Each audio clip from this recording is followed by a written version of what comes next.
Good afternoon and a warm welcome to you for this virtual event on regulatory impact. What is it and how to achieve it with your IHI project? My name is Nathalie Signoret. I'm delighted to moderate this informative event. Oops, I tried. Okay. As a reminder, this session is recorded and the recording on the slide will be available on the website tomorrow morning at the latest. But we want this information as well to be interactive. So you have the opportunity to ask the questions as we go along, and you can use the chat box and we will have a session at the end. And first of all, I would like very much to thank the audience for having already put forward a number of questions when registering to this event. I'm pretty sure that the speakers will already address most of the points that you have raised in the question, but please feel free as we go along if you think that there is an additional question that you may have or something is still unclear to put that in the chat box and we will address them. But let me start first before I introduce you everybody with a couple of introductory words about IHI, the Innovative Health Initiative, and as well the reason why we are organizing this event today. So from the start, IHI, as a public-private partnership, found ambitious pre-competitive research projects that ultimately deliver safe, effective innovations covering the whole spectrum of care, particularly in areas where there is an unmet public health needs. So in line with our objective and our strategic research and innovation agenda, there are a number of challenges that are identified and opportunities for research that clearly have a regulatory perspective. And therefore, most of our projects, to some extent, contribute to advance the regulatory science. And here we have some example of what could be the tool or methodology that can have an influence on the regulatory decision-making, being biomarkers, endpoint, artificial intelligence-based technologies, novel approaches, technologies, etc. But how do we ensure the regulatory acceptability of the project results? The potential regulatory impact of this project result should really be considered from the early stage of the project. And therefore, applicants and consortia should have a regulatory strategy and interaction plan when relevant, already embedded into the work plan. To help with the applicants, we have developed a guidance that is available on our website where it covers a number of aspects that should be considered when developing a regulatory strategies, interaction, things that needs to be thought of as part of the consortium, as well as covering the different way of interacting, not only with the European Medicine Agency, but with other regulators. Another source important of information is some projects have already published about their experience from the in interacting and with the regulatory strategies that can be really useful for others. And we do have a webpage with a number of elements that can help you. But you still may think that how to start and where to go in order to achieve the objective.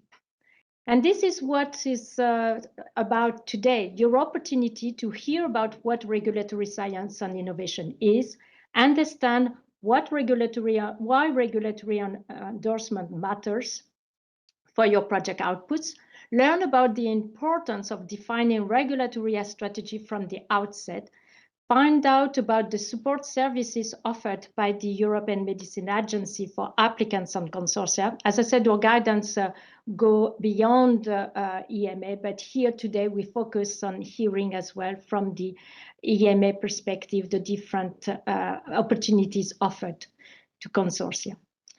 Get insight from lessons learned from previous projects, and see the benefits for maximizing regulatory impact of your project and beyond. So today it's really the opportunity, and I'm very honored to have representative both from the European Medicine Agency, who will highlight the regulatory aspects and the pathways that you can use in order to help you in your project. And I will introduce them one by one as we go along in this webinar, but as well representative from the IMI projects who will share their experience and learnings that hopefully will be useful for you to understand from a practice point of view or from the practicalities how to go about it. But without any further ado, let's start. And I will start with you, Ralph. And I will invite you to tell us everything about regulatory science and innovation and how consortia can advance regulatory science and enable medicine's innovations. So, Ralph, the floor is yours. Thank you very much, Natalie. This webinar today is about how consortia can advance regulatory science and enable medicine innovation. And it is for you because we want to provide an overview. And we're certainly not covering each and everything, but we've made a great effort to cover the questions as mentioned in advance, and would be happy to further discuss many aspects. Please, next slide. We are here today with several colleagues from the European Medicines Agency, and in the European Medicines Agency we are collaborating. There are a number of projects I will explain where we are involved, and inside the agency there's a collaboration network to support such projects. Next slide, please. So thank you to the Innovative Health Initiative. This is really a flagship joint undertaking that contributes to societal changes in the learning healthcare system, which needs new solutions, which is under stress from a number of factors. Importantly, the strategic research and innovation agenda that you see here visualized by the IHI, this includes at the bottom right the aspect that the change is sought across sectors, that cross-sectoral health innovations are being looked at by the Innovative Health Initiative funded projects. And today, we from the EMA, we are part of the sector that deals with medicinal products. Next slide, please. It is not only my personal perspective, but it's also the experience of the EMA that these public-private partnerships, the consortia funded under IHI in the sequence of IMI and IMI2, are a key provider of transformative solutions for health. There are too many outputs that were created that we don't want to single one out at this moment. But each of these outputs, when valorized through interactions and regulatory endorsement and making impact, these outputs contribute to our mission as an agency, and our mission is to foster scientific excellence and to better supervise medicines for the benefit of public health. And that is really the remit of the European Medicines Agency today. Next, please. Very specifically, the European Medicines Agency works to ensure a fast path from innovation to safe and effective medicines. And we have very recently compiled what this all means for us and what are the various elements of providing such a fast pathway that enables inventions to become innovations that lead to safe and effective medicines. And it's a valid question to ask, how do medicine regulators do that? Next slide, please. Two major aspects explain what the EMA is doing to provide safe and effective medicines. On the first top left part, EMA is providing advice and support in the development of medicines. You will hear today of a couple of these opportunities for seeking regulatory support and advice. On the right top side, EMA then assesses the results of medicines that have been developed, and we make a determination whether the benefit risk of these medicines for the patients, for public health, is favorable. But how do developers and EMA really know that the development is of high quality and has led to robust results? Next slide, please. This is based on the methods that are being used in the development of medicines. We call this the application of methods for the development, or in short, regulatory science. And in this bottom part, in the methods underlying the medicine development, this is where we also need innovations. This is where we need to make progress and use new methods for developing medicines. This is where there are gaps in knowledge, in data, in population, where existing tests and assays, domain one, may be long-standing but leave gaps and need to be innovated to be more informative, perhaps also to subscribe to important principles, such as the reduction of these tests, such as under domain 2, where a new set of tests could be combined into a better evidence generation plan. Certain tests and methods are no longer needed, can be replaced, such as certain animal tests, for example, and then taken together, the various methods that are new and applied provide the robust evidence for a safe and effective medicine. Or in domain 3, where we are looking at understanding where the regulatory system as well as the R&D of medicines is working very well. Next slide, please. What issues would you say? We are continually looking for issues. We are continually flagging the issues that we are seeing across the various types of medicines. There are horizontal questions related to medicines and gaps that regulators cannot address with data in their own hands. This is why we are flagging the regulatory science research needs that will help us to improve the way that medicines are being developed for the benefit of patients. Next, please. In our latest version of the regulatory science research needs, the word cloud shows that we are looking for improving regulatory science methods applied, in particular in clinical trials on AMR using modeling and simulation. And I hope you will find it very interesting to go to this document and browse through the more than 100 gaps that we have identified from recent medicine evaluation and discussions with developers. You may also want to look at the IHI Regulatory Science Summit that Natalie and colleagues conducted early in 2024, and which gives an in-depth insight into what is really needed. Next, please.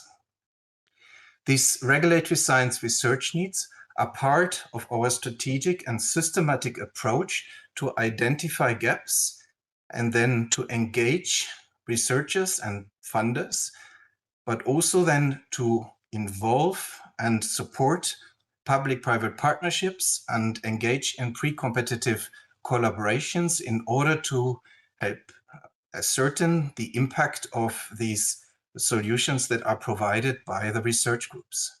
Next, please. The IHI projects are a great provider of such solutions. And you can see here in the word cloud of the facets, the broad range that is covered by the IHI projects. And many of the outputs are enabling to include and address regulatory science needs. And since there are too many outputs for me to single out, I would welcome everyone and invite everyone to subscribe to the IHI newsletter and follow the news that are evolving and are very well publicized, as well as to engage with the projects and ask about how they get there. Next, please. Because the IHI projects are in the pre-competitive space, and because many can address regulatory and EMA science needs as explained, we are interested and are supporting these projects to make impact. We have published recently our experience in being involved in these pre-competitive public-private partnerships and invite you to have a look, and I think this may complement the experience published by the projects that we will hear about shortly. Next slide, please. Very concretely, there are two ways that projects can seek support by the European Medicines Agency. Left and green, all projects should consider to use regulatory statutory services. And the next two speakers will elaborate on ITF briefing meetings, scientific advice, qualification advice, and device advice. Where this is not enough, the three right-hand blue opportunities show how projects can ask EMA regulator scientists to be involved and support the projects. Our last speaker, Christina, will address this and explain the range from ad hoc interactions to possibly being a partner in a project. Next slide, please. But involvement is not outcome. We want projects to make impact in real life, and to do so, the outputs need to be high quality approaches. They need to use methodologies that are state of the art. We are looking for a range of solutions, data, tools, methodologies, frameworks. Natalie, you already itemized some of the examples that are of rigorous scientific quality and can become part of this pathway from left to right, where needs of patients, where opportunities of developers are combined, and then all the relevant stakeholders in change are engaged. And this can include other medicine regulators, device regulators, HTA bodies, and many others, in order then on the right-hand side to make impact and provide solutions that can be scaled up for health professionals to adapt, to enter guidelines, to become part of core processes in healthcare, and to be part of regular processes such as procurement. Some of these solutions will also be needed to become qualified novel methodologies, and our colleagues will explain how to go there. So this is to explain that in addition to the regulatory endorsement, we are interested that the projects are considering in a broader scale and scope to make impact. Next slide again. And we will support these projects to make impact so that we can help them address public health needs. And the offer is based on our experience with more than 800 scientific advices per year and 100 new medicines. That's a comprehensive experience that we bring in and that we can leverage for the projects, whether they use our statutory services or require our involvement. And taken together, the regulatory impact is part of the change management approaches that are needed for leading the evolving change coming out of the projects to make impact in the European health system and to advance public health. With that, I want to close and hand back to you, Natalie. Thank you very much, Ralph, for setting the scene. And probably you have seen, we have seen already in the chat that there was a question about the reference to one of the slide that you presented. So we have included, or we are going to post it on the chat so that you can have directly consideration for this publication from the EMA perspective. But now that Ralph has set the scene and explained a little bit more in the context, what is regulatory science and why is it important for change management, let's dig now a little bit further on the opportunities that are offered and that consortia and applicants can use for their project. And I'm very pleased to introduce Torsten Vetter, Sylvie Darochas Diaz, as well as Christina Janaku, who will present one after the other one the different services that are available for you all in order to discuss what you have in your proposal or in your project and on how to advance your outputs to make the best of them. So Torsten, I think we'll start with you and then you will lead us through the different pathways with Sylvie and Christina. Over to you. Thank you very much, Natalie. Just checking whether you can hear me okay. Yes, very good. So next slide, please. I'm very grateful for the invitation, and I would like to give you a short overview on two important pathways to engage with the European Medicines Agency when it comes to planning for regulatory impact of consortia work and regulatory endorsement of methodologies. And that is the Innovation Task Force and the qualification of novel methodologies. Next slide, please. First, and briefly, to the Innovation Task Force briefing meetings. These are informal brainstorming style meetings where applicants and developers can discuss together with EMA and EU network regulators for 1.5 hours on any topics related to innovative methodologies, technologies, and medicines. These meetings are open to any type of applicants, and we have mentioned just examples of some of the topics that usually come up in ITF briefing meetings, such as emerging therapies, cell and gene therapies, targeted therapies, and nanomedicines, emerging technologies, and here examples are digital technologies, novel manufacturing methodologies, platform technologies, and other emerging methodologies like novel approach methodologies, like, for example, organ on chips and 3R related methodologies, clinical trial methodologies, and new drug delivery systems. In general, I think it's important for you to understand that ITF can help clarifying possible regulatory outcomes and can clarify the pathway for you how to efficiently pursue those. Next slide, please. Now I want to talk about the second and maybe the main platform for getting regulatory endorsement, and that is the qualification of novel methodologies. The qualification of novel methodologies is a voluntary pathway for the development, support, evaluation, and approval of innovative methodologies to be applied, and that is important in specific contexts of use to generate evidence for regulatory assessment and decision-making.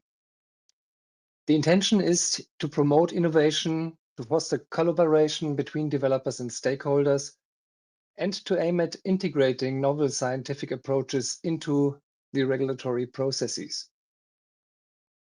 A clear focus of the qualification of novel methodologies is to support consortia like IHI consortia, public-private partnerships, learned societies, academia, patient organizations, healthcare professionals, and small and medium-sized enterprises in developing these innovative methodologies.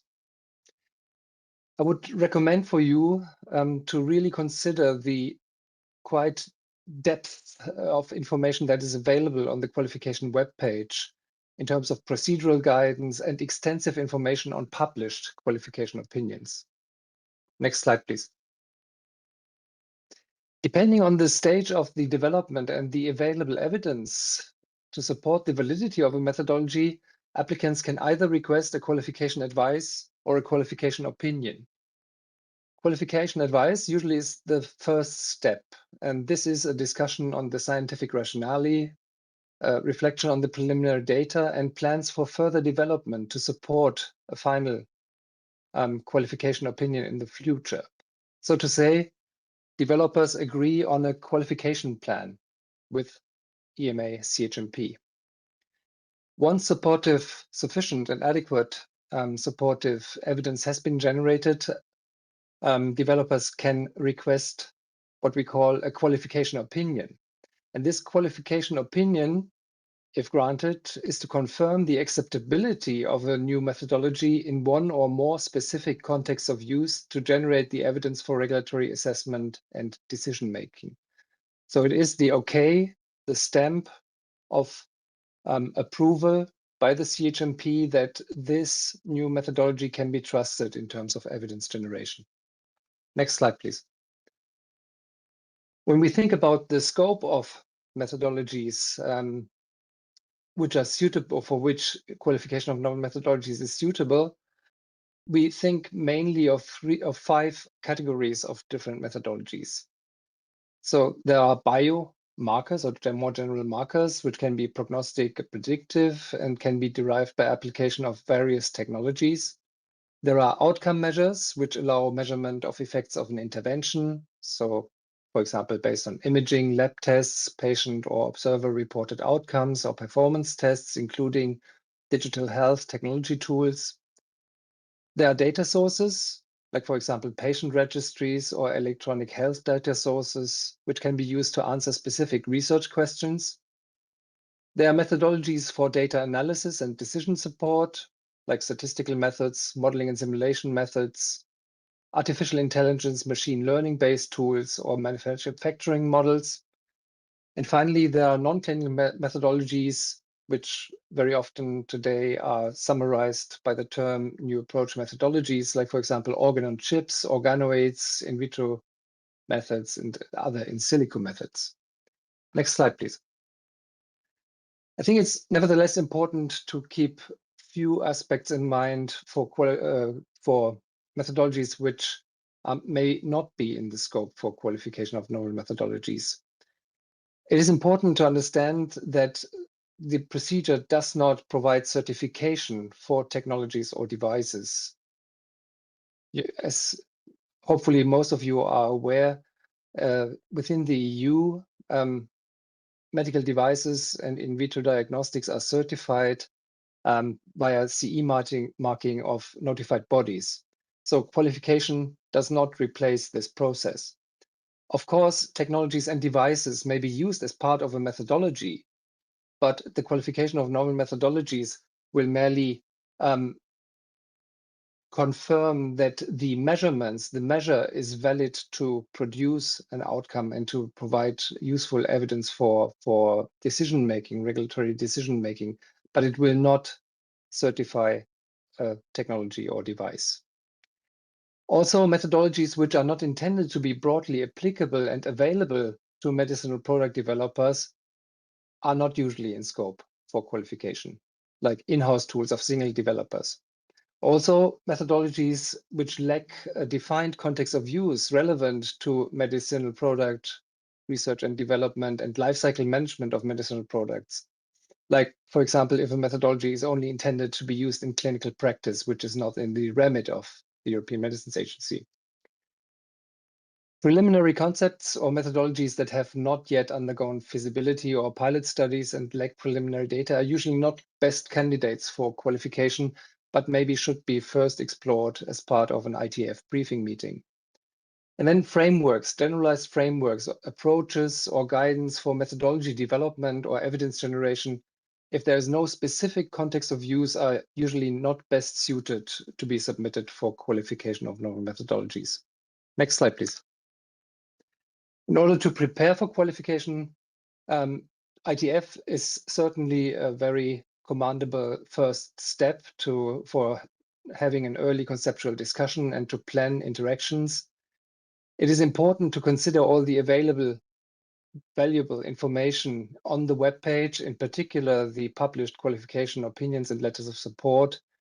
And if unsure, we will, from next year, systematically offer what we call early interaction support, where developers can submit questions which are usually first try to be answered in writing. But if there is need for so-called scoping meetings, we are happy to provide those before the actual submission of a qualification request. Next slide, please. Very briefly, we have a clear procedural timetable for the qualification procedure that is modeled on the cycles of the Scientific Advice Working Party plenary meetings. And a well-prepared qualification request can actually be addressed quite efficiently. So a qualification advice can be addressed within 100 days, and even a qualification opinion can be addressed ideally within 190 days. Honestly, it is rare that these timelines can be held because usually there are questions and challenges and issues emerging during the review process, which require additional time for developers to address these questions. So usually the process is slightly longer. And it's also important to keep in mind that, of course, the outcome of the procedure will follow the assessment. So even if developers request a qualification opinion, this may revert to a qualification advice if the submitted evidence is not considered sufficient to qualify the methodology in the proposed targeted context of use. Next slide, please. So the outputs or outcomes for qualification advice is a confidential letter which provides the detailed assessment and recommendations of the CHMP for additional evidence generation to support a future qualification opinion, and for projects which have already shown very promising preliminary data and have a very promising utility proposition, the CHMP may propose to publish a letter of support to foster collaboration and facilitate data sharing for ultimate qualification opinion. If successful, a qualification opinion document will be published that confirms the acceptability of a novel methodology for evidence generation in a specific context of use. And important is also that this qualification opinion will have a 6 weeks public consultation period in order to make sure that the scientific community and stakeholders have the chance to comment and enrich the final qualification opinion document. Next slide, please. So take-home messages. The qualification procedure offers a structured pathway supporting the development, validation, and confirmation of regulatory acceptability of innovative methodologies. Early engagement is key, ideally via ITF and qualification advice. Qualification advice is useful to agree on a qualification plan. There's the possibility to have a letter of support published to facilitate collaboration and data sharing, which may help to generate the evidence to support a final qualification opinion publication. And qualified methodologies provide planning security for medicinal product development and can accelerate marketing authorization, application review, and bring innovative medicines to patients earlier.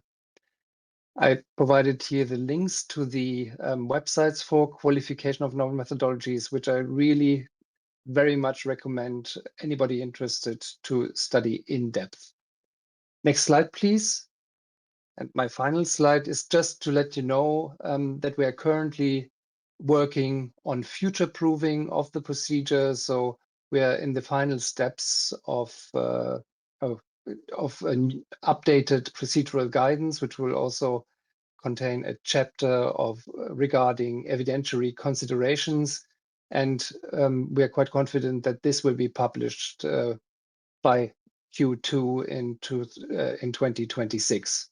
Also, we will propose specific briefing document templates, which hopefully will facilitate applicants to provide all the information needed to allow for an efficient review.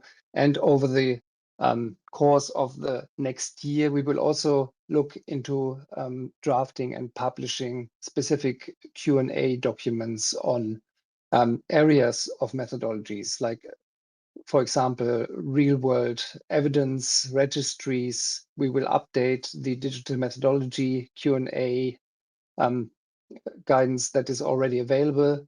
We are drafting Q&A document on clinical outcome assessments and on modeling and simulation, and we will also update our webpage. And with this, I would like to close and leave the floor to Sylvie. Thank you.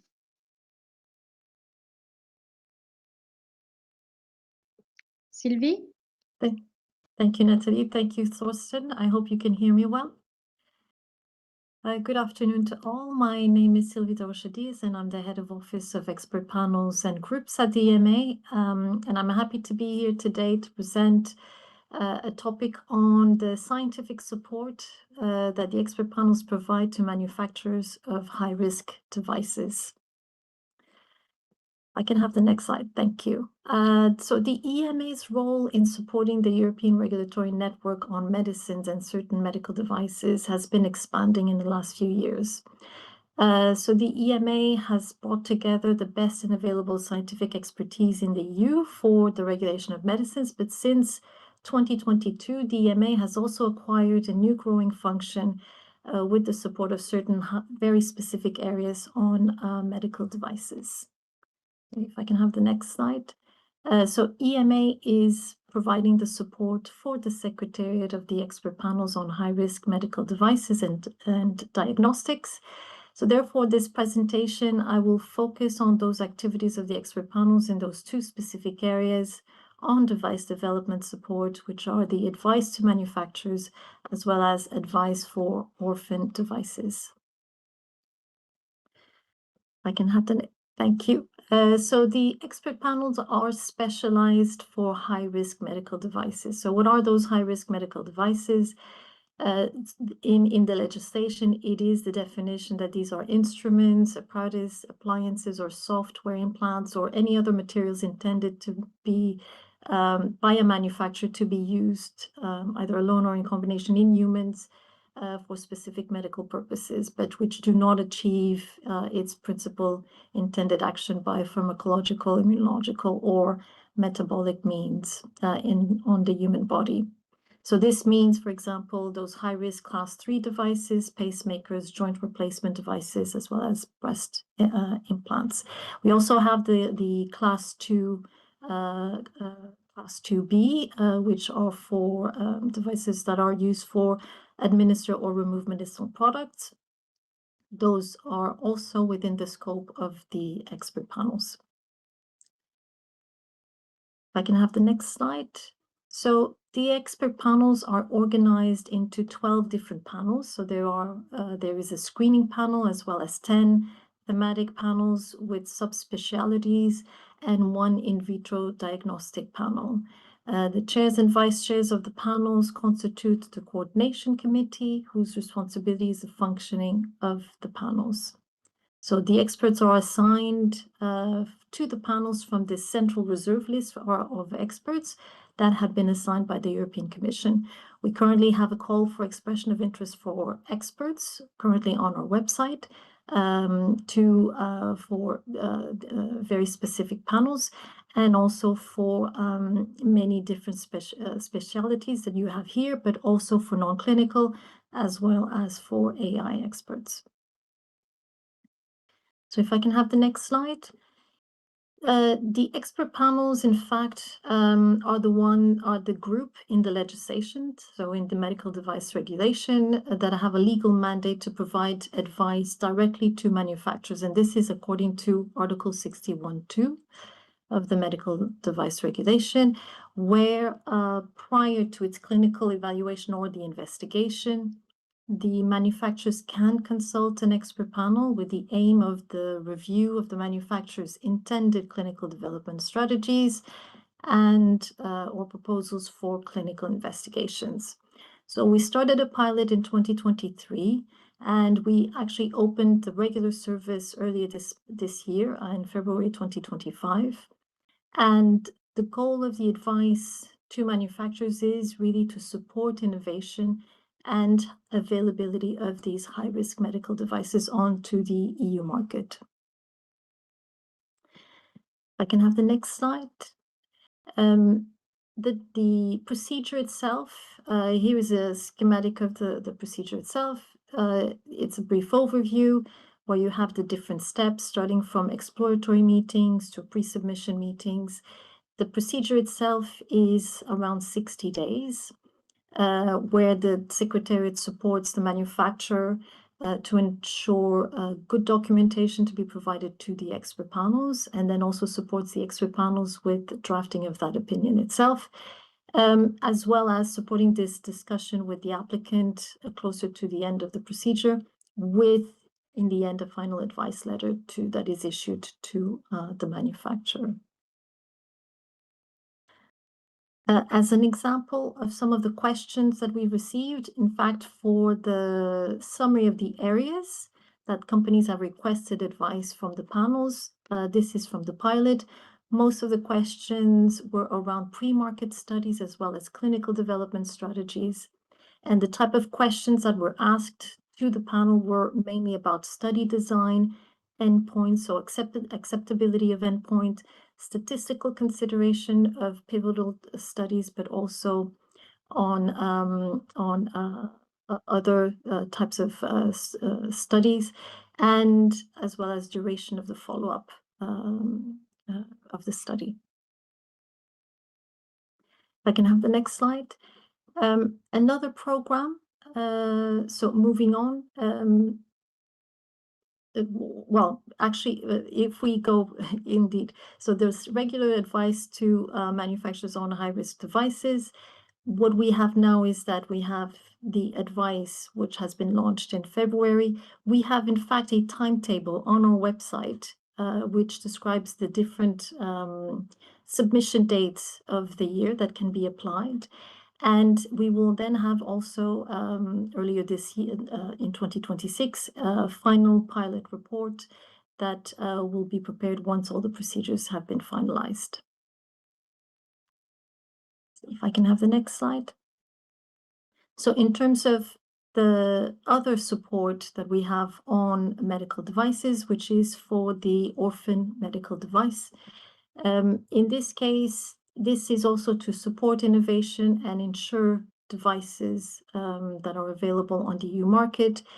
We have this program that is especially designed for the small population with unmet medical needs. And there was a guidance that was published last year, which is the MDCG guidance 2024-10 on the clinical evaluation of orphan medical devices. For this guidance, there are procedure considerations that are specifically on the role of the expert panels. So if I can have the next slide. So we currently have, in fact, a pilot ongoing on the orphan device procedure, where manufacturers can ask for an opinion on the orphan status of the medical device. And this influences the expected levels of pre-market clinical evidence. So part of this program is also the possibility to ask for the orphan device status for the device, and also to ask for early advice on the clinical investigations or these clinical strategies. During the MDR transition period, which ends on the 31st of December of 2027 or 2028, depending on the risk class of the device, there's also the possibility here for notified bodies and manufacturers both to seek the expert panel's advice regarding the orphan device status, but also on the clinical data that is required for this clinical evaluation of the device in this framework of this ongoing conformity assessment procedure.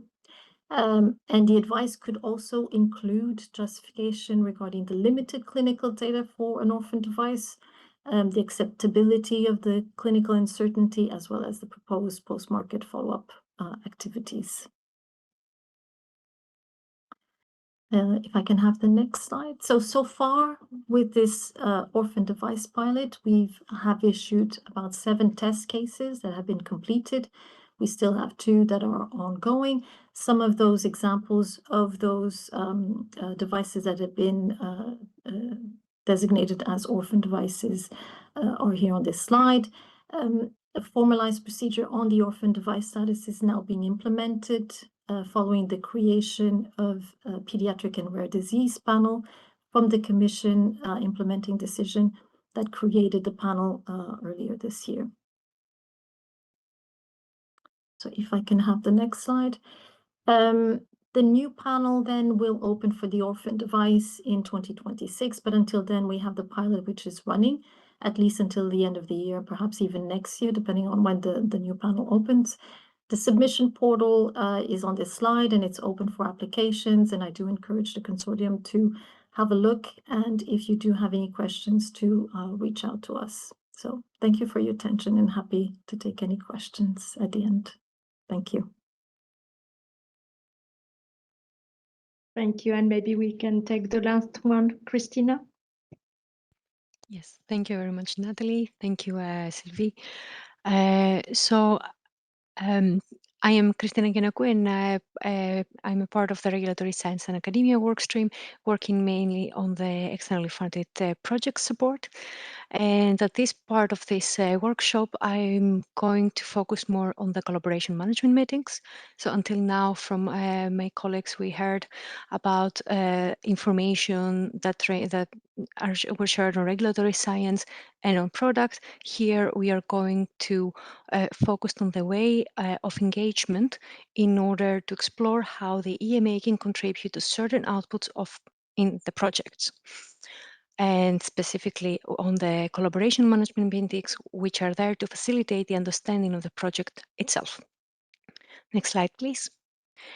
So this engagement it's for regards contribution to selected projects, and it's part of a systematic and strategic approach. Next slide, please. The projects that the collaboration management meetings are open to, they have a wide range. They range from, they have a profile from project consortia or partnerships that include only public partners or public and private partners. The IHI partnerships that are funded by the IHI are actually prominent examples. Next slide, please. Yes, thank you. So in this way, there are, as it was mentioned earlier, 4 ways of interaction. One of them, it is already discussed, and it has to do with the use of the regulatory support services, which should happen in any case. I'm going to focus on the other 3 ways, which is the ad hoc regulatory interaction as the first. This type of interaction refers to, for example, checking calls regarding milestones or participation in a workshop or a work package or the whole consortium. Have one of the regulatory science colleagues, EMA colleagues, are talking on specific topics in panels or in workshops. And the next way would be a regulator, so be part in a consortium as an advisor, and the advisory role varies can vary on the way that the structure of the project is, of the consortium is. It is a way to engage that is relevant and it depends on and it does bring relevant and timely influence on the activities that the regulator of the projects the regulators can have input on. It includes the participation of regulatory scientists from the EMA, but also the national competent authorities. And the regulatory scientists that are part of the consortium, that are being part as advisors in the consortium, they have an internal network cross-functional for support. And finally is the regulator as part of the consortium partner. And here it refers to more specific contribution. It refers to different tasks and work packages and in input that can range from dedicated synthesis, consolidated views. There is a proactive internal support, and this participation is typically decided once the winning consortium is identified. Next slide, please. Thank you. So collaboration management meetings. We talked about the ways of involvement. Now the collaboration management meetings. This is the welcoming of the consortia. These are meetings that are organized to facilitate the understanding of the project itself. The needs of the project, the needs of the partner, and the outputs of the project. It is a bidirectional, fruitful exchange for the EMA and the project to understand the interaction, but also the regulatory and scientific challenges, and explore how the involvement can take shape, and if. Next slide, please. The way that the collaboration management meetings are formed or let's say the interaction can starts typically once the funding is received, and mainly with initiation by the consortium. Upon this is the first contact, and within this first contact evaluation also of the information that the consortium is sharing with us, or more exchange for more information is taking place. After this evaluation has been done, the next step would be in interest to go towards a meeting. It is an online meeting, so this is the collaboration management meeting, and here it's typically the coordinator of the consortium, together with colleagues, selected colleagues, regulatory scientists from EMA, and potentially the founders. After this exchange, there is the information not further discussed internally, and based on the outcome, potential for participation in the project is decided and eventually starts. Next slide, please. Thank you. So here you can see what I just described in a bit more detail. Please feel free to go through it more offline. And of course, everything, all the steps are happening within the lifetime of the project. Next slide, please. Thank you. So I talked about the upon the first contact, there is an evaluation. So the governance within the collaboration management meetings are built in is basically described within these 4 documents. The links are provided, and you can follow them to go to see more in details of the information. I would like to stop to pause more towards the 2 bottom ones that are describing the process of engaging, which is a document from the European Medicine Agency and a document from the HMA. And there are more information included that can be taken already into account in the beginning from the project or the consortium before the first contact with regulators. Next slide, please.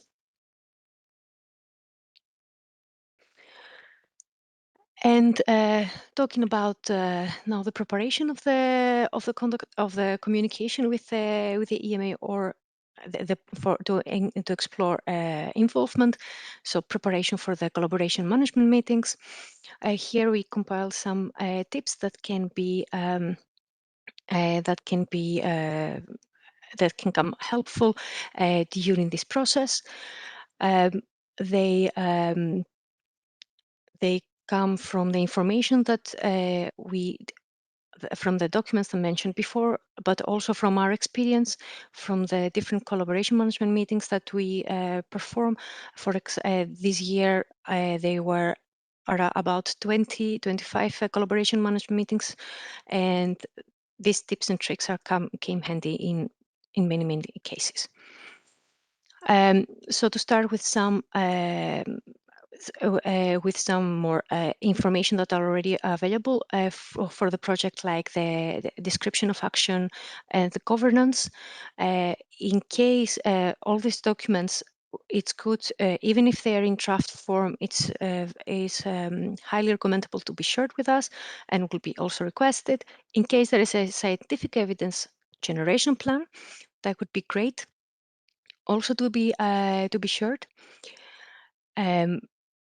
After that, in the information shared, it's good for us to see the outputs that are identified by the project, and the regulatory guidance and precedents regarding them. Of course, there are already some projects. They're going to give some more information in the next presentations regarding communication and involvement of regulators. Please feel free to contact them to get in to gather the experiences. It can be there's several sources for that. Some projects also have published information regarding that may help the lessons learned in the future steps. The last thing that I wanted to highlight regards the first communication. Apart from the information, the documents and the outputs of the project itself, it is for the preparation very important to know why is the involvement of the agency in the project necessary. So what is the impact and where? Is it in a work package or in an advisory board? What is what are the tasks that are anticipated and how much time do they is it anticipated that they will take, and also potentially plans and maybe already a status of involvement of a national competent authority, an international or another regulator. And with that, I would like to close. There are some slides following that they can be shared, and they are general information. Next slide, please. Yes. In the website, and also some examples on the projects that the EMA is participating, either as advisory role or as a consortium partner, that they can help in the preparation further. Thank you very much.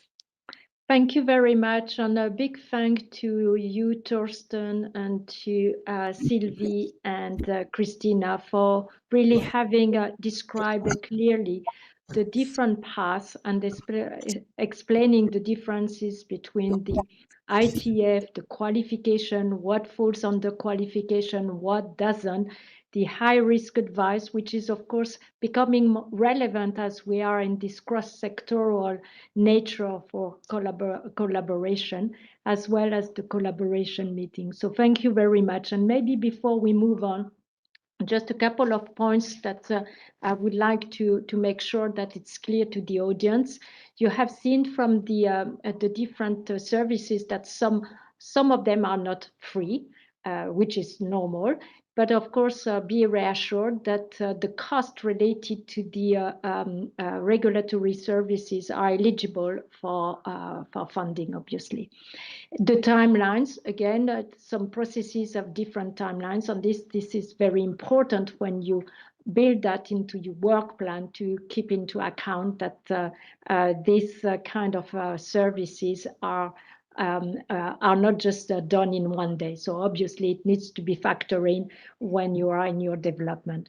Another point, and thank you, Torsten, for having already highlighting all the new things that will come out next year. So we know that we will have to update our guidance. So that's very nice to be already warned of. And now that we have heard about the different services, I think it's now time to see in practice how it works in fact within a consortium and deciding which way to do and the journey to follow.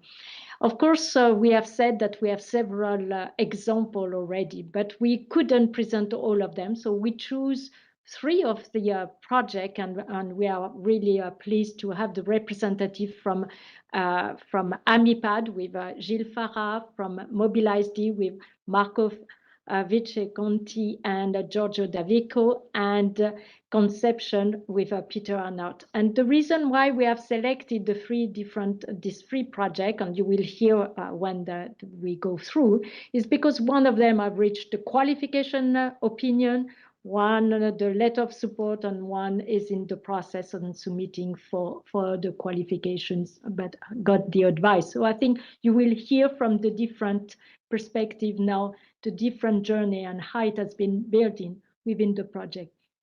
So I will start, and I will leave you the floor, Jill, to take us through the experience from the AMIPAD. Thank you very much. Hi everyone, I'm Jill Farah, and I'm from GE Healthcare, and I'm the pharma partner PI, who, along with Frederick Barkhoff, he was our academic PI, consortium. So I'm here today just to talk about our biomarker qualification opinion, and that related to Centiloids for quantifying brain amyloid burden by PET imaging. So next slide. Okay, so just to give you a short recap, our AMIPAD consortium, it was funded from 2016 to 2022, and we've actually continued our collaboration, and we meet every year under the EuroPad banner. So we've enjoyed our collaborating so much that we've kept it going 4 years beyond our funding period. We had 3 main objectives. The first, we had 2 prospective clinical studies. One was a natural history study, which basically looked at the examination of the evolution of pathological amyloid, and the other one was a diagnostic utility study. And we collected a large number of PET images in both of these studies. And the third objective was the ability to measure amyloid in the brain, and this is where our BQO work evolved from. So next slide. Just to give you guys a bit of background and context to our AMIPAD consortium, it's well recognised. You can see on the left-hand side that the amyloid pathology, it's a hallmark of Alzheimer's disease along with tau, and that amyloid regulatory approved PET tracers, they can visualise the pathology, and you can see in the second image, we can see the florbetaben image and the flutamethimol images. These were tracers that were central to our AMIPAD consortium. And more recently, on the third little diagram, the Centiloid unit that was developed to create a universal tracer independent measure, a 0 to 100 measure of amyloid quantitation. And this is now regularly used as an outcome measure in dementia-related studies. You can see on the very final image, you can see the dramatic fall in amyloid levels compared to placebo effect. And what we did in our AMIPAD consortium, we sought to test the robustness of the methodology and stress test this method in multi-site, multi-camera in our consortium. So just if we go now to the next slide, which covers the timelines. I mentioned starting the project in 2016. It seems a long time ago. For the first 4 years of the consortium, we were very much focused on getting both our clinical studies. I mentioned the clinical utility study and the natural history study. So once we'd got those studies initiating recruiting, we had some image data, and we started to think about our BQO working group. And what we actually started to do was we started to pay attention to the deliverables in our project description of action. And the BQO one, it was suggested by one of our initial project reviewers who had regulatory expertise. We were a bit naive at the time, and we didn't really understand what we were sort of getting ourselves into. But as we got involved in the project more and more, we understood a lot more about it. So next slide. As I mentioned, 2020, we started working on we had a biomarker qualification working group that was very important. We had a consolidated effort with a small working team.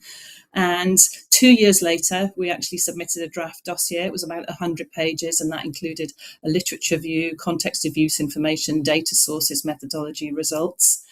And that was, as I mentioned, about 100 pages. It was a significant piece of work over 2 years.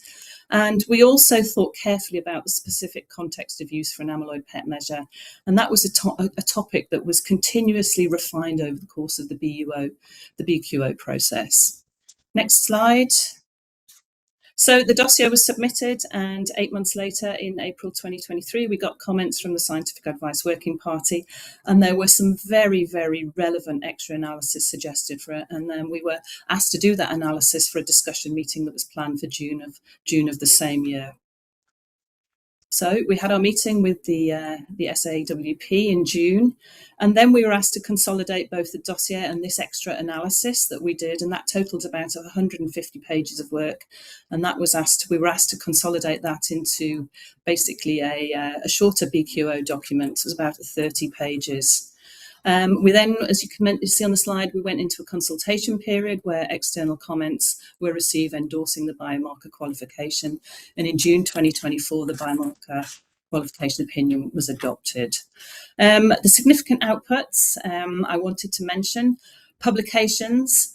We published a seminal context of use paper relating to the centiloids. If you can just go to the next slide, you can see actually what that publication was involved in. You can see this was published at the beginning of this year, end of 2024, beginning of 2025, and that's already got 40 citations. The recommendations that were adopted basically were that under 10 centiloids reliably excludes amyloid, over 30 centiloids indicate a reliable predictor of the presence of pathology, and between 10 10 and 30 centiloids points to evolving amyloid. And this was the context of use that we eventually worked through with the Scientific Advice Working Party. So that was one of our significant outputs. Just next, other ones that I wanted to mention. Next slide, Natalie. Invitations, number 2, we had multiple invitations to seminars, lectures, regulatory meetings and educational courses, which was absolutely fantastic. We had a lot of presence around the world.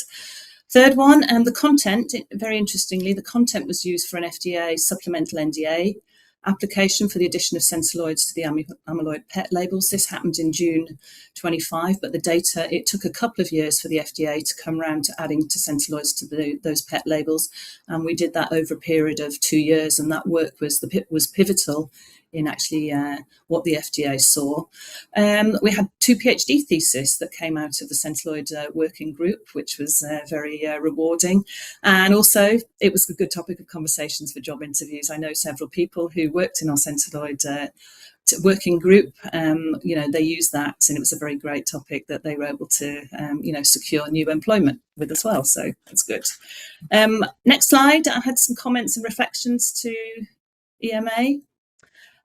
My first was, and I didn't actually see the content of this talk, but it's the guidance on the level of initial documentation would be appreciated.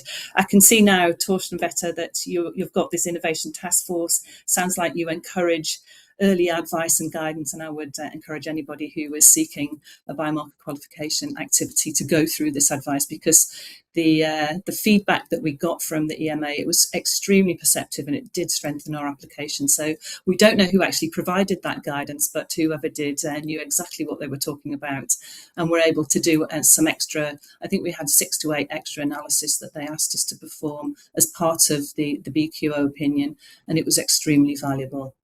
Just going back to that second one here, biomarker qualification, it confers sort of reliability for drug development purposes, but it's probably not a topic for this meeting, but we would like to consider, or we would like you to consider, additional emphasis on translation and utility for routine clinical use as well. Biomarkers are increasingly being used in clinical practice. So I think there's a sort of overlap between the work that you actually do from a development perspective and how it can be applied in a routine clinical setting.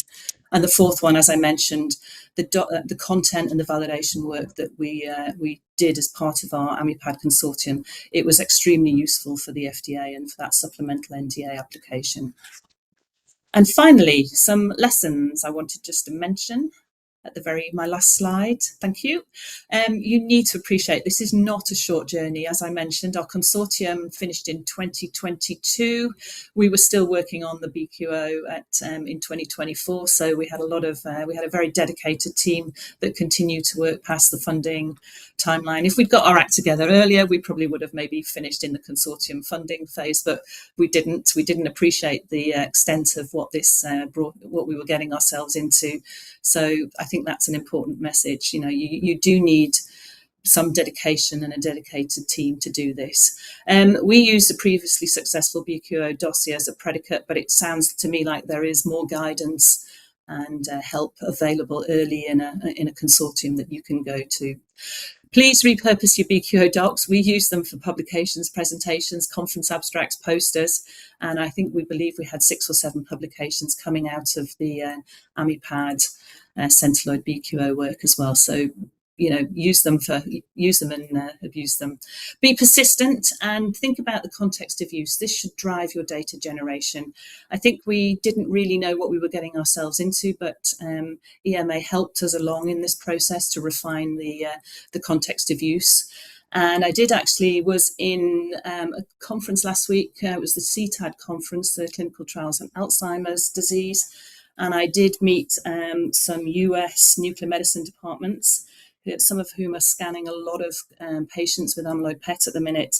And they have got some bespoke reporting templates. And what they'd said was that they were using our context of use guidance under 10 centiloids negative over 30 centiloids as a sort of indicator of amyloid, the presence of amyloid. They were using that language to help guide the physician in decision making.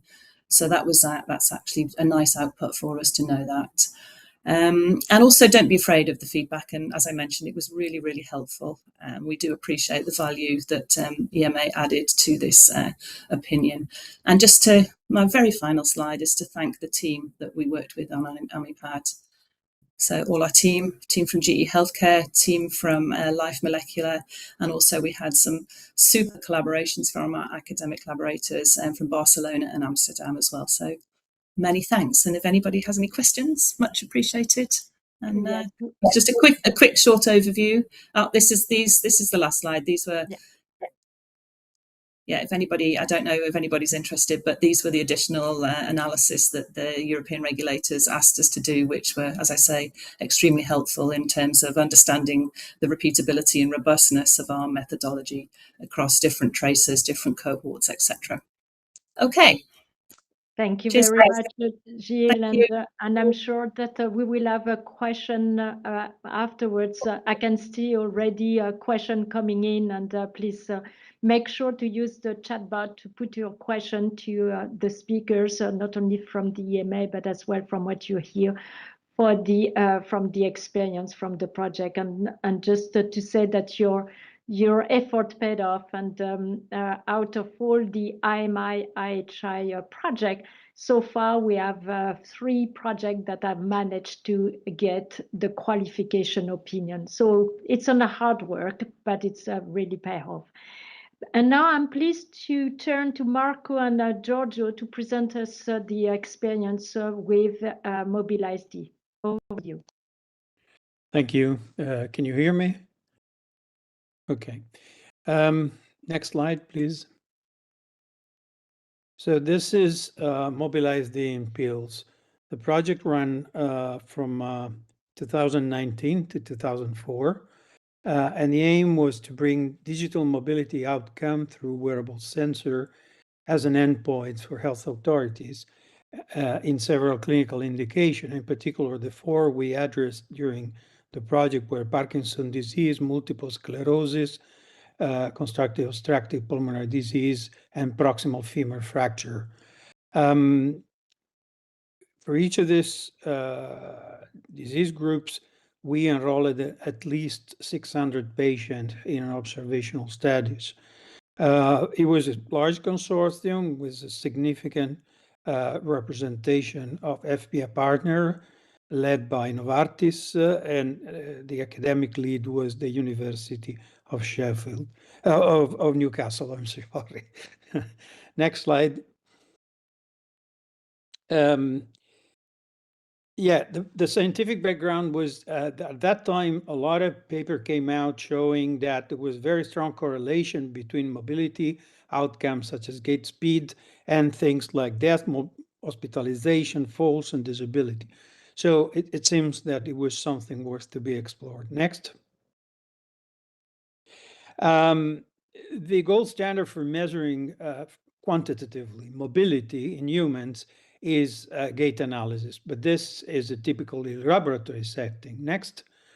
However, in the last few years, a new generation of miniaturized sensor made possible to wear, even for prolonged time, a sensor that records various information and through an algorithm can extract information about the mobility of the subject. Next.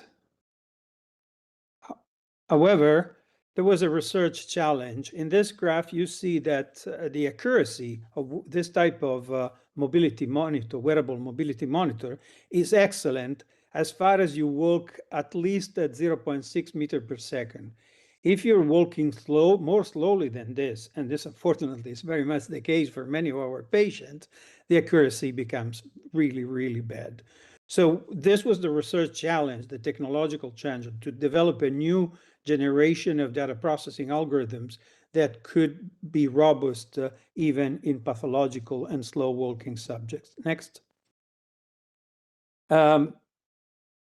And we had to extend this to the 4 clinical cohort I suggested before. There were a number of evidence that in order to have real world evidence of mobility, you had to monitor the mobility for at least 5 days in the life of a patient. And you had to ensure an excellent compliance by the patient. So that means that the sensor had to be wearable in a easy to use and comfortable way. If you could do all this, then you could produce digital mobility outcomes, real outcomes of mobility that could be used in the clinical context. Next. What was the regulatory challenge? Well, in 2019, when we started, no authorities accepted real-world digital mobility outcomes as endpoints. Each disease had its own clinical scale, and all four of the diseases I mentioned had in the scale some mobility component, which were usually estimated or either through self-perception, through questionnaire to the patient, or through capacity tests, clinical tests you would do, like a 6-minute walking test, where you measured how capable the person was to move. But what we really wanted was to measure the true mobility performance in the daily life in the real world, and that was a challenge. Next. And if we could do this, then this digital mobility outcome could become endpoints in clinical trial. At least this was our hope. We started an informal discussion with the European Medicine Agency about this, and we were lucky that the agency was interested to this topic. So they felt this was a relevant topic in general. And so this made the conversation, the early conversation, very useful. When we formed the consortium, nobody thought about the regulatory, but then it came out and nobody wanted to lead the regulatory work package. I pulled the short straw because among the academics in the consortium, I was the only one who had some background in regulatory science, also in medical devices and not in pharma. And so there was a steep learning curve for everyone, including myself. Next. And this is an important message. As Jill already said, you have to plan that this is going to be a serious activity. We had a dedicated work package, but then we realized that this was not enough in such a large consortium. So we established two additional bodies, the qualification task force that involved everyone that in the various work package was actively contributing to the regulatory process, and a qualification interest group that was much like a sounding board, because a lot of people in the consortium, even if it's not directly involved, they wanted to be informed and to some extent educated about the challenges that the regulatory activity was posing. And so we use these two additional organizational structure to do this. Next. So I won't go in much in detail also because the time is limited, but we had a first qualification advice. Next, on the slide, there are too many animation for this setting, sorry. In agreement with Emma, we decided to make a sort of a telescopic approach. So we made a first qualification advice with a narrower scope, referring to a single disease and focusing very much on the technical validation. And we got a first letter of support out of that. And with that, we started to work on the second qualification of advice. We extended to the 4 diseases. And for this, we received a second letter of support. We did not complete the process to the qualification opinion because one of the recommendations we received from the EMA, which we fully agree with, is that in order to have a conclusive evidence of responsiveness, the ability to detect change, we would have to also conduct interventional trials, which was not planned in Mobilize. So currently, some of the FPI partners are running these interventional trials, but when they will have the result, if the results are positive, hopefully, they will have everything necessary to request a qualification opinion. Next slide. We also engage with the FDA. After a fairly complex process, we ended up doing a CDER COA qualification program meeting. But in the end, we realized that the synergy was very limited for a number of reasons. So the FPI partner decided they would have tabled the discussion with FDA until after the qualification opinion with the EMA was completed. Next. So it was a step learning curve, I already said.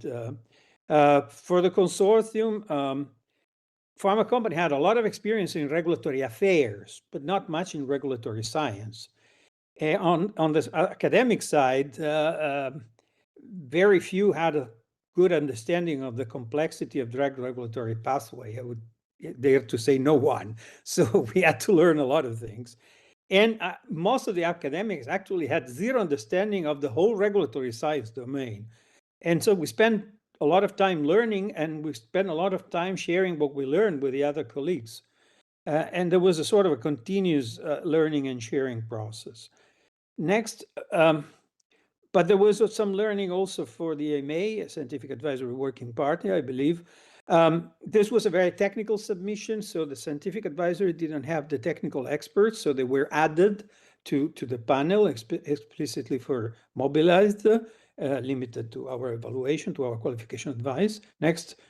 And in the end, although we were successful in finding a way to qualify this methodology, I was left with the feeling that the separation between the technical validation and the clinical validation would need some additional thinking in terms of regulatory science. Next. Okay, so I strongly recommend every IHI consortium to consider the inclusion of a regulatory component. If anything else, because this makes the project more real. It forces you to face early on a conversation about credibility, safety, efficacy that typically are postponed, and we shouldn't. So that's one reason to do it. Next. But if you do this, remember that this is going to be a challenging, although rewarding process. So you have to allocate an appropriate budget for this, and you have to find the necessary expertise within your consortium. I think having the interest from the early stages from EMA was very useful. So all this new approaches that the EMA colleague has described for early engagement come as a blessing, I believe, because they make easier to align yourself with the interest of the agency, and it's going to be very useful. And a last comment, the boundary between device and drugs is blurring, and the technological sophistication of what we do is growing exponentially. So I don't think that regulatory science can be limited to the knowledge of super expert. As academics, we need to start to think to add systematically a regulatory science as a component of every curriculum in biomedical and bioengineering degrees. Next.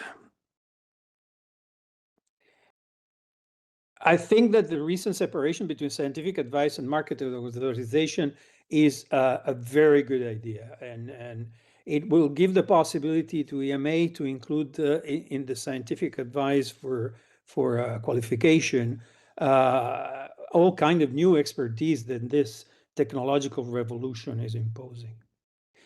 Last. And we need new qualification pathway for this technology-heavy outcomes. There is some thinking to be done here, I believe. Next slide.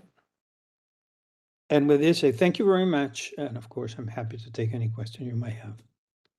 Thank you very much, Marco, and as well for sharing all these learnings with some overlaps as well with the experience from Gilles, and I'm sure with some similar thoughts from Peter. So Peter, now I'll leave you presenting from the conception. Yes, exactly. Good afternoon, everyone. I hope you can hear me clearly. So thank you, Nathalie and team, also for having me in this really interesting session this afternoon. So I will be covering what we learned within the broader project entitled Conception. So Conception project was really about bridging the knowledge gap regarding medication safety during pregnancy and lactation. So next. And then specifically, I want to focus today on some of the activities that we undertook as part of our package 3 of Conception, where we focused on developing a non-clinical platform to determine the secretion of medicines to breast milk. So what was the journey that we took towards qualification advice? Next, please.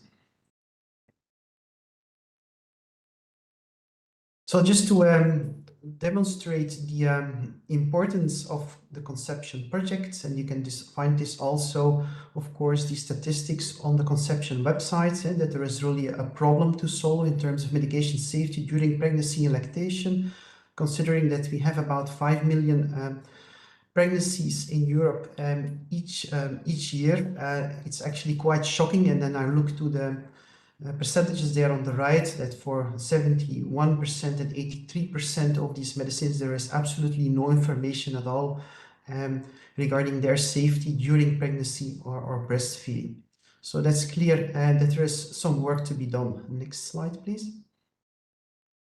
So this is the graphical abstract for work package 3, what I was referring to before, regarding these non-clinical methods to study medication secretion into breast milk. If you look first to the box on the far right, the clinical lactation studies, indeed, those can be used to determine directly to what extent drugs are getting secreted into breast milk, and what then also can be the exposure and eventually the risk for the infant that is being breastfed. However, if we have to generate the information for drugs currently on the market and also for future drugs through clinical lactation studies, it will probably take us decades. And that's also why, as one of the other paths within IMI conception, the decision was made to also develop so-called non-clinical pathways. So if we then look more to the left, this is about combining, for instance, in vitro models of the so-called blood-milk barrier, where you can actually measure the transport, quantify the transport of drug across these cells that are present there in the tissue. Combine that also with so-called physiologically based pharmacokinetic models, PPK models. These are bottom-up models that allow you to predict de novo without having any clinical data, even what would be the concentrations that you would find in breast milk. And you see then also number 2 there, also an in vivo animal model was developed in collaboration with, among many parties also the University of Bologna. And so where we also developed an animal model that was actually quite useful to predict to what extent the drugs end up in the breast milk. Next slide. So why did we seek regulatory endorsement within IMI conception, specifically for work package 3? I think it's clear by now that medicines are insufficiently studied in pregnancy and lactation, so this is really a major safety evidence gap. At the same time, of course, clinicians do need quantitative, regulatory accepted tools to guide risk-benefit decision. And at the time being when we started the project, really the existing knowledge was fragmented across many different fields and domains, including in vitro models, some in vivo animal models, and indeed also some in silico modeling approaches. So a qualified regulatory accepted platform could really endorse consistent evidence-driven evaluation of the drug transfer into breast milk. Next slide. So the EMA qualification, what can it provide? Of course, as I already mentioned many times this afternoon, a documented context of use that is accepted by regulators. Also a formal opinion that these tools and models, they are fit for purpose, that they actually generate the data that they are required to generate. Also a path for future drug developments to rely on these tools. Within IMI conception, of course, a lot of big pharma companies, but also smaller entities were involved that were really looking for this kind of information. And so this strategy also aligns with the mission of IMI to accelerate translation and impact, not just to generate some data and then look in a future phase what we can do with this data. It really also avoids case-by-case reinvention by industry. So we have system-level impact. Facilitates the development then on the longer run of regulatory guidelines, and eventually also support the labeling. If we think about medicines being safely used by women during pregnancy and lactation, then this kind of information, of course, has to end up in the label. Next slide, please. So what was the journey for IMI conception? Originally, it was aimed at building this scientific evidence ecosystem, as I mentioned before, in terms of safety. But I should say that immediately already in the original proposal, the idea or the strategy to obtain EMA advice on qualification was already specified, specifically for work package 3. And as the evidence accumulated across in vitro, in vivo, and in silico models throughout the years within this project, the regulatory relevance even became more clear. So EMA also encouraged early scientific advice, and that evolved then into a qualification advice process. This is a very iterative dialogue spanning 2 or maybe even 3 years, starting from early scientific advice to the draft briefing package, then getting EMA feedback, which was really extremely valuable, and coming to a revised qualification plan. And then go to the next slide, please. So the perspectives and feedback that we received from the EMA, there's of course, it's not necessarily of course, but there was very strong interest in this topic, positive recognition of the scientific depth and the comprehensive scope of the application.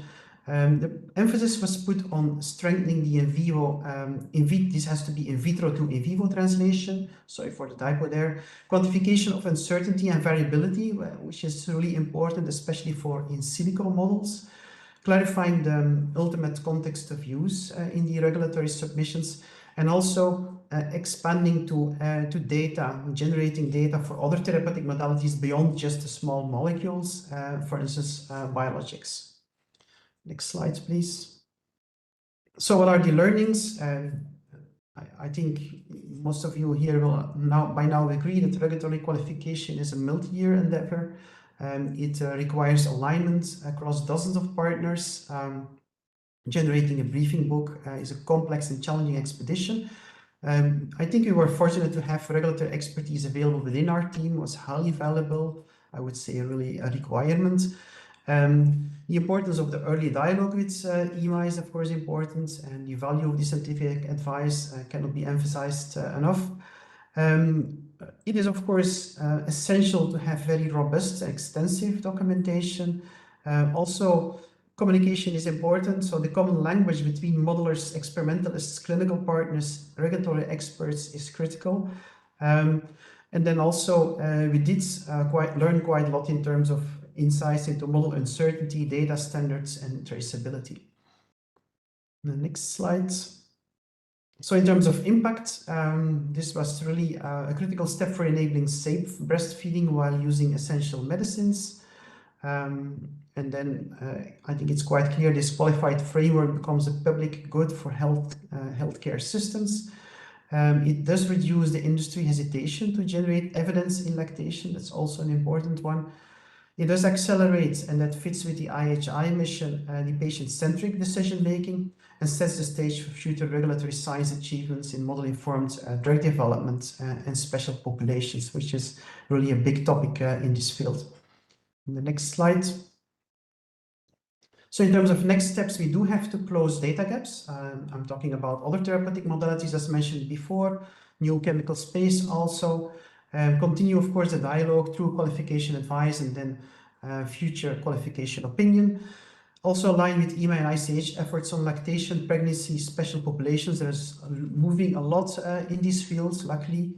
And then also, of course, further look for potential integration into a broader platform related to model-informed drug development and quantitative systems pharmacology. And then the next slide. Just to thank you for your attention and looking forward to your feedback and questions. Thank you very much, Peter. And I hope that hearing from these 3 different experiences really helps you to understand how in practice all what we have heard before on how to integrate, how to use the services, help you to see how it works when you are in a project and within a consortium.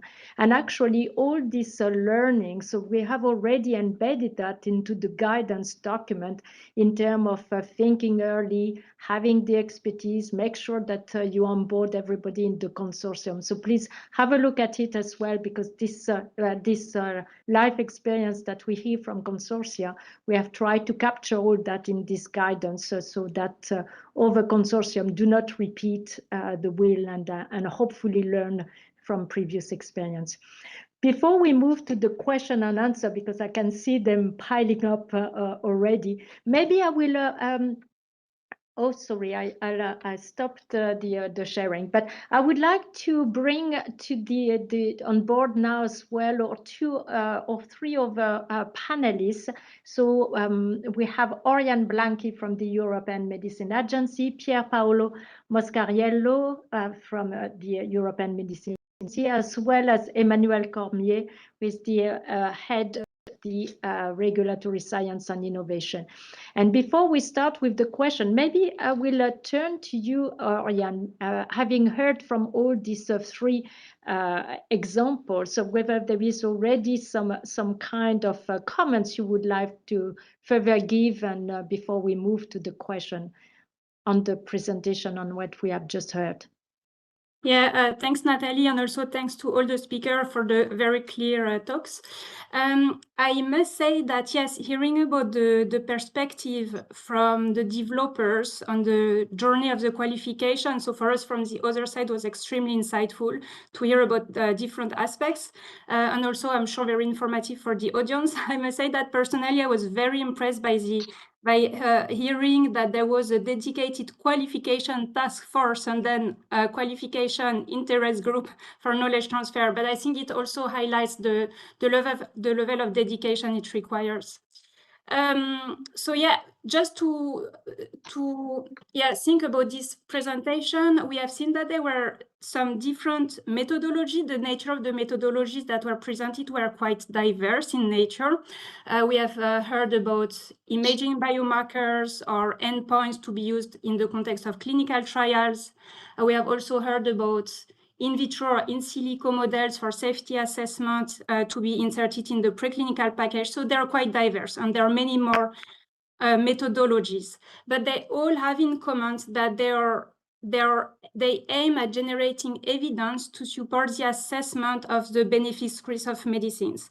And the reason I'm saying that is that sometimes we are approached by developers who are interested in methodologies that are extremely useful for certain aspects of medicines development or for research, but that fall outside the scope of the EMA.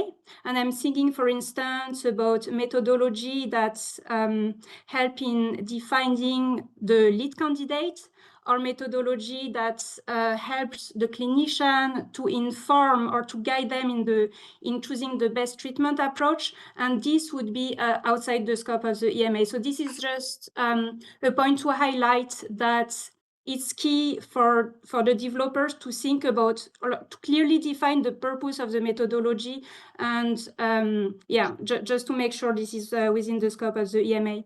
And then I just wanted to make also a second point, which will be faster but equally important, if not more.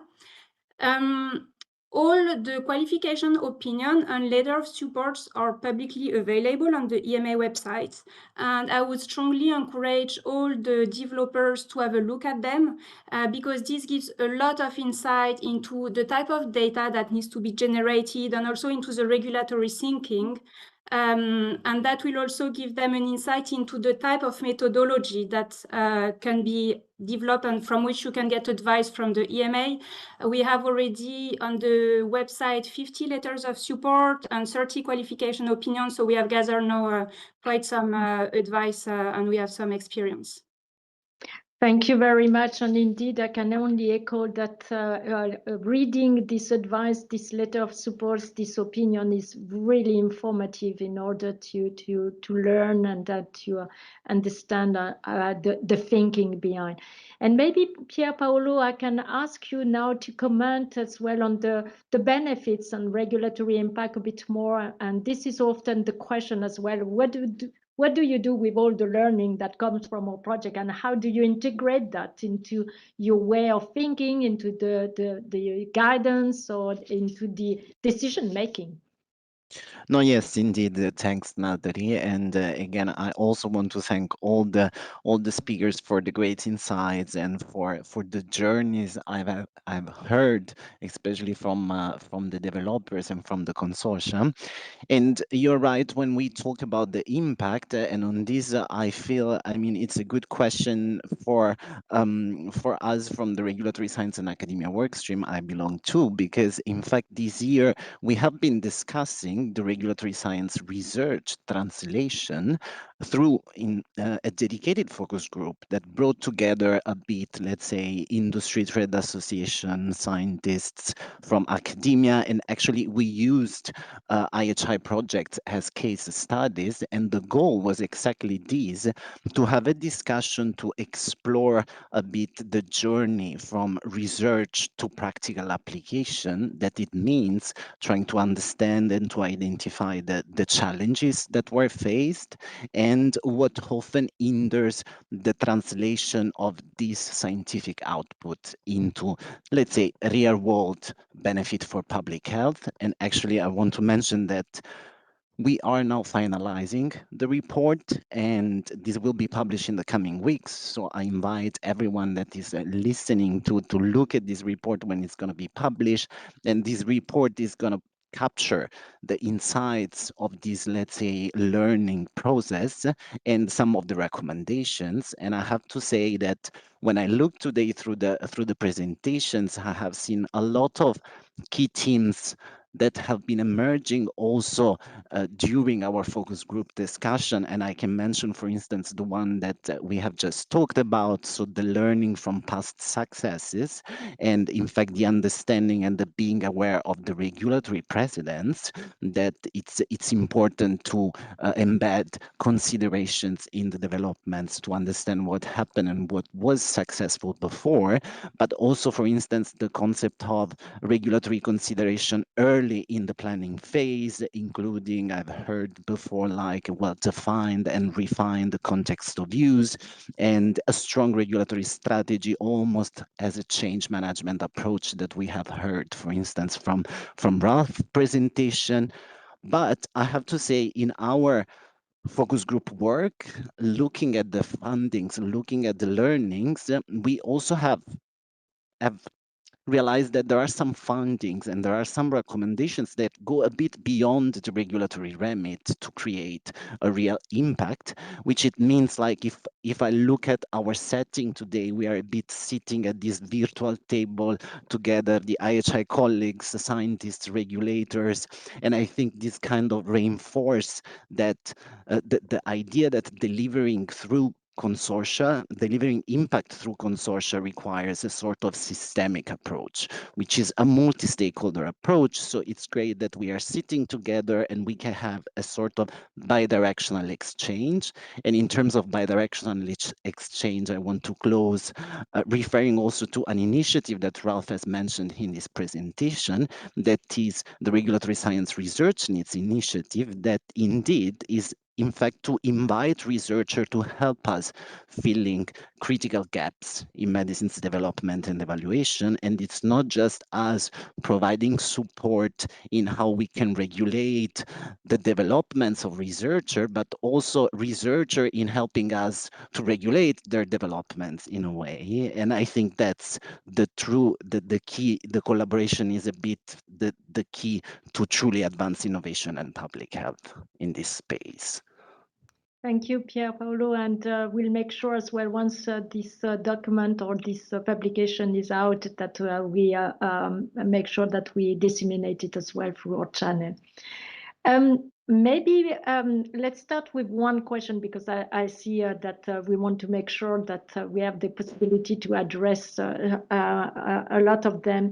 And one of the question that might be more for you, Torsten, is about, again, that guidance template for the scientific evidence generation plan, e.g. for the biomarker validation, and that probably echo what Gilles was saying before, that would be nice to have a bit more guidance on that. So I don't know, Torsten, would you like to say something about that, if there is a bit more guidance? Yeah, sure. Just or if really, that would come. thank you, Natalie. just very briefly, I mentioned that we will publish new procedural guidance with a chapter on the evidentiary considerations. These will be very high level, conceptual, but will outline the importance, as has also been highlighted by all the wonderful speakers from the consortia, how really critical it is from early on to think about the context of use. So what is it that the methodology should achieve in the context of evidence generation for medicines? Then to be aware that everything in our evaluation of the supporting evidence will go back to the context of use in a risk-based assessment. So it is a difference whether you want to qualify a marker as an exploratory endpoint or as a primary endpoint in a confirmatory study. So the risk is, of course, considerably higher if you want to establish a surrogate endpoint, and that which, for example, will require usually tri-level surrogacy demonstration. So that's an important consideration. It's important to keep in mind that we will have a learn confirm paradigm. So we need proper exploratory characterization of the methodology, performance characteristics, which are then confirmed in an independent data set, in independent studies. It is, as has been pointed out by the mobility market development, the ability to detect change and to establish a minimally clinically important difference is important. Quality management, data governance. So yes, we will include this as high-level considerations. And as I mentioned also, we will have Q&As on specific areas of methodologies, which hopefully will address in further detail the expectations in terms of supporting evidence. Thanks. I would like to add to that. Yes, please. I think it's important as a question and important in the way that you have explained it, Torsten. And in addition, it comes at an issue in the collaboration management meetings that we are often not understanding the science plan through reading the description of action. And here it would be very helpful to have the elements that Torsten exemplified, which are not only relevant for qualifying novel methodologies, but for more broadly understanding how different research activities and studies of all nature are planned, conducted. Torsten just said, learning from each other, building on top of each other to generate recommendations. Some outputs may go then for qualification as novel methodology, but there may be other outputs that are not suitable for that, but they still need to come out of an evidence-based approach. And it would help us a lot if at the beginning this would be drafted. I think, Isabel, you mentioned a draft validation plan, something like this that would help us to follow the thinking of you as the project initiators and drafters. That would be great. Thank you. Thank you very much. Another question that we have received, and I would probably ask you, Torsten or Sylvie, to comment, because during your presentation, you mentioned that obviously the certification of medical device is not within the remit of the EMA, but the question was, but we expect that the data obtained via the qualification of novel methodology can be used for the certification of medical device. I don't know if you would like to comment on that. Well, I'm not sure I understand the question fully. I think our starting point is that, of course, if a device that is used as part of a methodology fulfills the criteria by MDR or IVDR being a medical device or an in vitro diagnostic, it will have to do a certification exercise. It will have to receive CE marking, which is independent of the consideration for qualification of novel methodologies. And this, of course, this evidence, this supporting evidence for the methodology will have to be generated by the consortium and will have to be submitted more for information or for a description of performance characteristics in the context of the EMA qualification opinion. But if the use case, the context of use, fulfills the definitions of MDR, IVDR, independent of the qualification of novel methodologies, the certification exercise will have to be performed. And of course, these this evidence generated by the consortia can be used both for the certification and for the qualification of novel methodologies. Thank you. Thank you very much. Maybe another question that I will ask you, Marco, Giorgio, Jill, and Peter, is that you explained that when you started, that probably you didn't have much in mind, and you were even saying, Jill, that you were a little bit naive.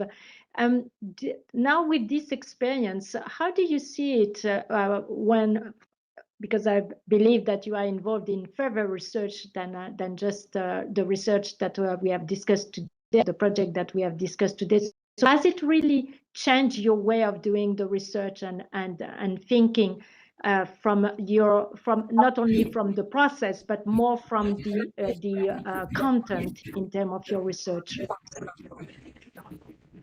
Yeah, I think that's a great point. I think certainly it has the guidance that the Scientific Advice Working Party gave us once we'd submitted the dossier and then before we had the meeting has sort of made us realise about the value of stress testing and having a robust methodology in terms of the components that you need, like repeatability, robustness, looking at different sampling techniques, and etc. So we've certainly taken the guidance that was given to us I think 2 or 3 years ago and actually applied it to, we're looking at different softwares now, etc. So yeah, sure, the guidance that we have had has helped us with the research that we're working on now. Anyone else want to comment? Yeah, on my side, being a bioengineer who worked until then on medical devices and technologies, the mobilized experience taught me a very different point of view in regulatory science, which is the frequentist one. And this came very handy recently when we started to work on the credibility of machine learning predictor, where the boundary between Bayesian and frequentist get blurred and mixed. So yeah, I think it was a very foundational experience, culturally speaking.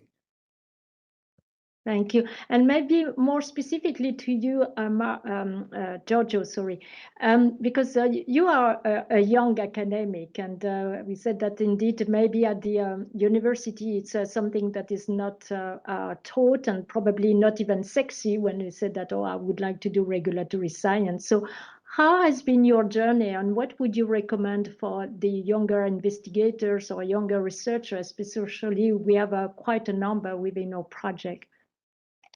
Yeah, so indeed it was challenging because, well, I'm still at the very early phase of my research career, and I was definitely not very much into regulatory science at all. So it was certainly a steep learning curve. And back then already, I think there were few documents that could be found online. So on the EMA website for start. So definitely I would suggest, but it was pointed out later, early today as well, that first people should go and look on for what is already available, just to have a good starting point, or at least trying to understand where potentially the agency is going or what processes should or may not be ideal.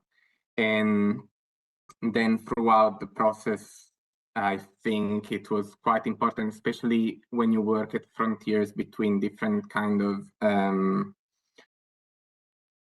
words. Like in our case, we also had technical people, we had people more doing normally modeling, or we had clinicians. So one important thing was to come together and find also definitions to work with. So I believe someone else also from other consortia mentioned this earlier, like finding a common language was quite important, because what we think something means, it's not what others may think, especially not the agency as well. So you need to find and eventually also lay out definitions. So I think there's a lot of work behind when you want to convey then the message. So you first need to look for what's out there, and certainly something that new people like I should be doing first.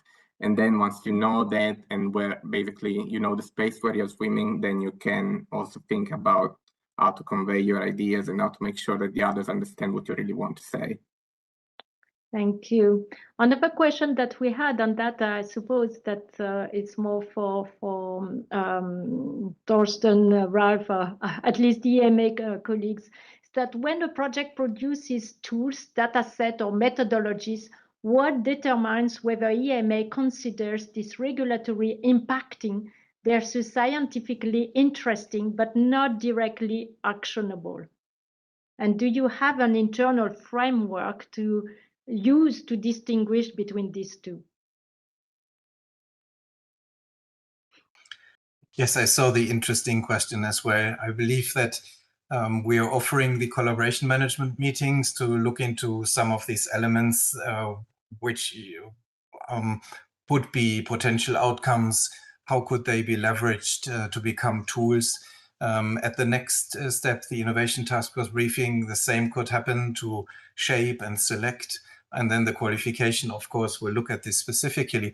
But I believe it's important to say we do not have a categorization scheme or schedule. We are happy to look at it in a dialogue form, but we trust that the projects are best suited to already have scouted the way that their potential outputs could make impact, as I have shown in this slide initially. And perhaps just to mention, the impact can be manifold at the regulatory stage. I'm happy we heard so much about the qualification. We also have some IHI projects that, or IMI projects, IHI projects that informed guidelines that was mentioned. I think even the E21 on pregnancy data was informed. We have certainly also 2 medicines that used centiloids in their development. And as you mentioned, Nathalie, several qualification opinions. And of course, we do not always see when developers are picking up the outputs. So this answer just means that it is an important task for the project to look into how to valorize and leverage the potential outputs. And then we are happy to also engage in discussion about the priority or potential outputs of the consortia. Thorsten, do you want to, or Oriane maybe as well, from your experience, and Christina, any additional consideration? No, just to really emphasize again the importance of the context of use consideration, I think that will answer for many consortia whether there is an immediate application and regulatory potential impact of a novel methodology. I think consideration of context of use is really key. Thanks. And to get to the context of use, this is how I understood the question. And this is, I think, why we all are recommending to look at the precedent and then to engage and have preparatory talks that will also then help us in the interactions with the regulators. Yes, thank you very much indeed. That's important. Maybe a question to you, Peter, because you explained to us that the work done within conception and what still remain to be done.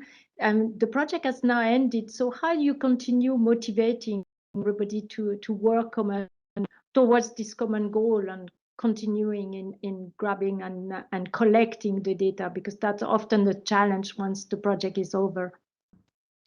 Yeah, thank you, Nathalie. Very, very good question. So we do have a plan, like we call it conception sustainability, and I think we are fortunate enough that we have quite some colleagues that are very passionate about the science and what has been achieved in the past 5 years.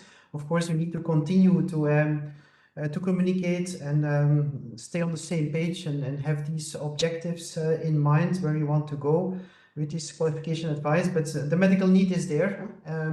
And that kind of drives us forward, and then applying for funding is going to be important as always, of course. Yeah.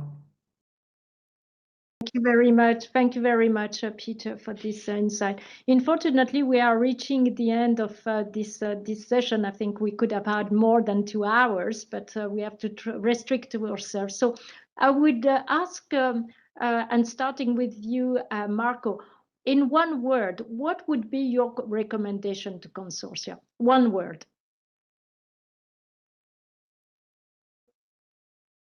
You are on mute. You are on mute, Marco. I'm sorry. Teach regulatory science to everyone. Great. And Gilles? I was thinking persistence. Very good. Peter? My keyword is communication. Excellent. And now, Emmanuel, what would be your take-home message to consortia? Yeah, first of all, just really quickly, I mean, as the head of regulatory science and innovation, I have to say today's event for me is music to my ears. Regulatory science connect us as in a truly meaningful way. So if I wanted to have a message for innovators is that actually regulators and innovators are two sides of the same coins, okay? So let's seize the opportunity to work together as early as possible to drive the progress in science, including regulatory science, for the benefit of both human and animal health. Thank you. This is an important message, and I hope this webinar has helped to demystify what regulatory impact is and how to achieve it. And hearing from the different experience and the different learnings inspire you for your project and proposal. So I would like very much to express my profound gratitude to all the speakers for the very clear and insightful presentations, and the audience for having attending this webinar today, and definitely for all your questions. Unfortunately, we don't have time to answer all of them, but please feel free to come back to us, and I'm sure that we can continue the discussion afterwards. And I would like to thank as well my colleagues from the communication team, Nassima Amerkat and Catherine Collins, who are behind the scene but helping with the organizing this webinar. And now I would like to wish you a nice end of the day, and thank you very much again, and the journey continue. Thank you. Goodbye.